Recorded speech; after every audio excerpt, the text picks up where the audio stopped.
और मारना चाहिए। तुमने हमें धोखा दिया है।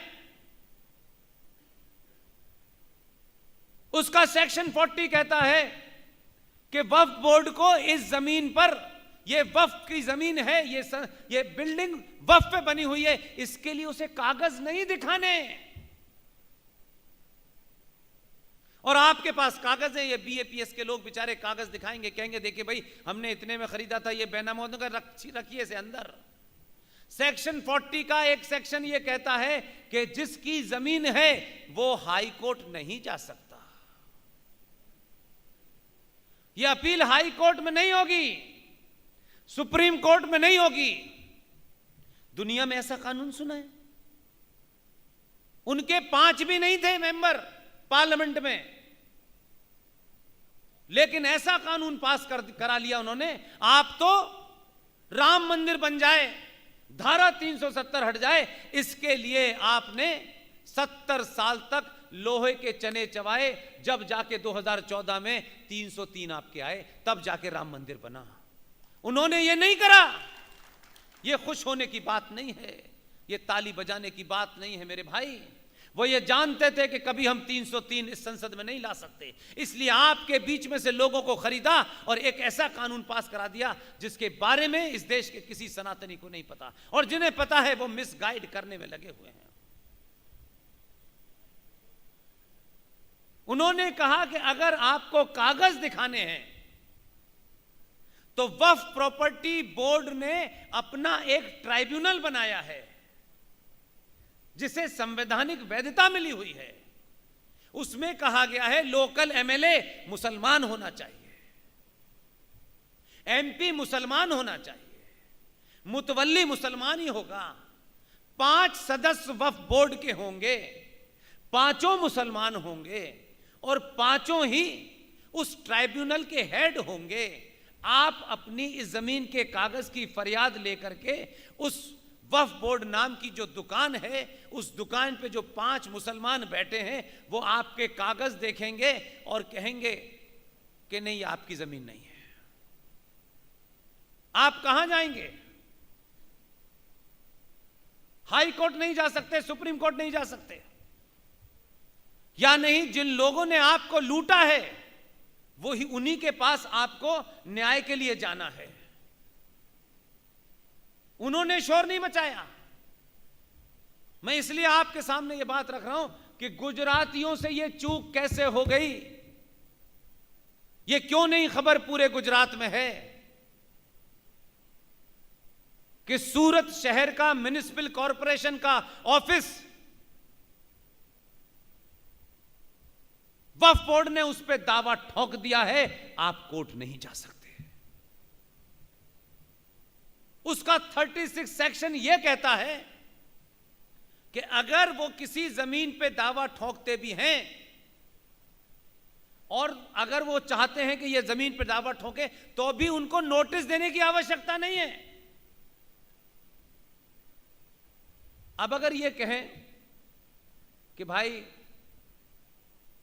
ये जो जमीन पे आपने दावा ठोका है, तो वो कहेंगे भाई मुझे नोटिस तो देते कम से कम, गलत या सही। उस सेक्शन के तहत उनको नोटिस भी नहीं देना है। ऐसा कानून तो मुझे पता नहीं किस दुनिया में होगा। और एग्जैक्ट 3 साल के बाद इस मालिक को यह भी नहीं पता है कि उसकी जमीन के ऊपर वक्फ बोर्ड ने दावा ठोक दिया है, क्योंकि उसने कोई नोटिस भी नहीं दिया है कि नोटिस देने की प्रक्रिया से भी उसको अलग कर दिया गया है। और 3 साल के बाद आपके इस इलाके की कॉम्पिटेंट अथॉरिटी आएगी, धक्के मार के आपको इस बिल्डिंग से बाहर कर देगी, ताला लगा करके चाबी वक्फ बोर्ड को दे देगी, आप कहीं नहीं जा सकते। सूरत के अंदर म्युनिसिपल कॉरपोरेशन की बिल्डिंग के ऊपर दावा ठोका गया, कुछ कर नहीं पा रहे क्योंकि संसद ने कानून पास कर दिया है। ये जो सोमनाथ का मंदिर है, इसकी कीमत तो आप जानते हैं कि कैसे आपको वापस मिला। सोमनाथ के मंदिर के पीछे से लगी हुई जमीन पर वक्फ बोर्ड ने दावा ठोक दिया है, यह पता नहीं है गुजरातियों को। हम चुप बैठे हुए हैं। 2 सगे भाइयों के बीच में अगर 2 इंच जमीन छोटे भाई की ज्यादा चली गई, मुकदमा चल रहा है, युद्ध हो रहा है, हत्याएं हो रही हैं, 2-2 गज 5-5 गज के लिए हम अपने भाइयों से लड़े जा रहे हैं, अपने समाज के लोगों से लड़े जा रहे हैं, लेकिन पूरी देश की जमीन बिक गई है, इसके बारे में हम कुछ बोलना नहीं चाहते। ये जो बड़े बड़े फार्म हाउस आप देख रहे हैं, ये आपको शायद गलतफहमी होगी, कश्मीरियों को भी यही गलतफहमी थी। 1200 बीघा के सेबों के उनके खेत कोई काम नहीं आया। दिल्ली की सड़कों पर जिन लोगों ने 1 डिग्री 2 डिग्री टेम्परेचर में रहने वाला कश्मीरी हिंदू पंडित दिल्ली में 45 और 46 और 47 डिग्री टेम्परेचर में सड़क के किनारे, जिसका 1200 बीघा का खेत था, बहुत बड़ा विद्वान था, उसके बच्चे दिल्ली के फुटपाथ पे सिगरेट और तंबाकू बेच रहे हैं, कोई पूछने नहीं आया। ना पैसे ने बचाया, ना बागों ने बचाया, ना बड़े बड़े फार्म हाउस ने बचाया। और हम कितने बौने और छोटे लोग हैं। हमसे बड़ी बड़ी बातें करा लो, 2000 साल पहले ऐसे थे, 4000 साल पुराने ऐसे थे। 1990 की घटना भारत में घटी, उस घटना को बताने के लिए इस देश में एक फिल्म बनानी पड़ी। उस फिल्म के माध्यम से आपको पता चला कि आपके भाइयों के साथ क्या हुआ है, तो आप बहुत दूर गहरी नींद में सोए हुए हैं। फिर आपको हर दिन एक फिल्म ही बना बना के बताना पड़ेगा। आप फिल्म देखने के बाद आप समझते हैं कि फिल्म देख ली, बस यही हमारा अंतिम काम है। और अब तो हम ये बताने लगे हैं 300 करोड़ रुपए कमा लिया। ये 300 करोड़ रुपए कमाने के लिए विवेक अग्निहोत्री ने फिल्म नहीं बनाई थी, इस देश के 90 करोड़ लोगों को यह बताने के लिए बताई थी कि ये 1990 में ये हुआ है, ये इतिहास है, ये 10 साल के बाद यहां होने वाला है, इसलिए फिल्म बनाई है।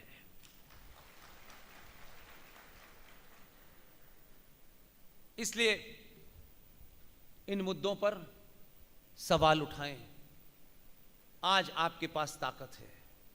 जो भी वोट मांगने आए, मैं एंटीथीसिस बात कर रहा हूं, कुछ लोगों को नागवार गुजर सकती है, मुझे उनकी नाराजगी की कोई परवाह नहीं है, मुझे राष्ट्र की नाराजगी की परवाह है। इसलिए मुझे कोई फर्क नहीं पड़ता। हो सकता है कुछ लोग नाराज हो जाएं कि पुष्पेंद्र साहब आए थे, अच्छा खासा खेल बन रहा था, इन्होंने बिगाड़ दिया। मैं किसी का खेल बनाने बिगाड़ने नहीं आया हूं, मैं इस राष्ट्र का खेल जो बिगड़ गया है उसे बचाने की कोशिश कर रहा हूं। उनसे पूछिए सवाल। आप गुजरात में मेजॉरिटी में हैं, दिल्ली में मेजॉरिटी में हैं, बहुत सारे कानून बनते रहेंगे, बिगड़ते रहेंगे, इसके ऊपर क्या हो रहा है? क्या संसद में कोई प्रस्ताव लाया जा रहा है? कैसे एक ऐसा कानून जो दुनिया में कहीं एग्जिस्ट नहीं कर सकता, यह भारत में कर रहा है? और हम सब इंतजार कर रहे हैं। मेरा घर आज बचा हुआ है, शर्मा जी का घर क्या है मुझे पता नहीं यार, क्या पता यार। आज भी हम सामूहिक तौर पर अपनी प्रतिक्रिया नहीं दे रहे हैं। मेरा, तेरा, कड़वा पटेल, लौवा पटेल, ये दलित, ये ब्राह्मण, ये ठाकुर। मैं यहां जब आ रहा था तो मुझे बताया गया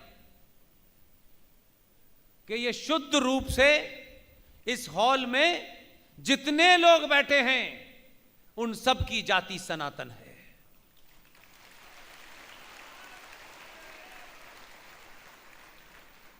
इतनी बड़ी तादाद में मैंने शर्मा, वर्मा, मिश्रा, ठाकुर, सक्सेना नहीं देखे, सिर्फ सनातनी देखे। इसको जमीन पे उतारिए।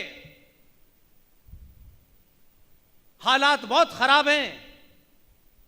कोई नेता नहीं बताएगा, कोई पुलिस वाला आपको नहीं बताएगा। जमीन के हालात बहुत खराब हैं। आप कितना इग्नोर करेंगे, इस पे भी आपको ही तय करना है कि आप ये जो बांध टूटा हुआ है वहां से जब तक राजकोट नहीं आ जाएगा आप सोचते रहेंगे। जिंदा लोग वो होते हैं 1000 मील कोई घटना घटती है, उसको वहीं समाप्त कर देते हैं। जो उसकी तरफ नहीं सोचते, वो समस्या उनके घर पे आ जाती है, तब न बेटी बचती है, न भाई बचता है, न मां बचती है, न पिता बचता है। इसलिए अपने होने का सबूत दीजिए। ये अरबों खरबों रुपया कमा करके सरकार की मदद कीजिए, लेकिन ये अरबों खरबों रुपया आपकी बहन बेटी की इज्जत बचाने वाला नहीं है।